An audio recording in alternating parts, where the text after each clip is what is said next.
From a man who could sell out arenas to a sordid mea culpa. Another meteoric fall from grace as tonight comedian Louis C.K. comes clean. These stories are true, he writes, after 5 women told the New York Times the comedian either asked to or pleasured himself in front of them without consent. The power I had over these women is that they admired me, his statement continues. I wielded that power irresponsibly. There is nothing about this that I forgive myself for. I've spent my long and lucky career talking and saying anything I want. I will now step back and take a long time to listen. He said he never acted without asking first, acknowledging he was in a position of power.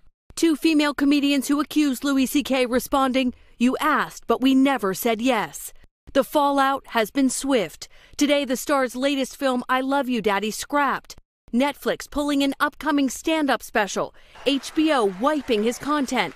FX ending all associations with the comedian. His management company severing ties. He's been criticized a little bit because he did not directly apologize to the women who have accused him. But other people are saying that this frank and very remorseful statement goes a lot further than some of the others that we've seen so far.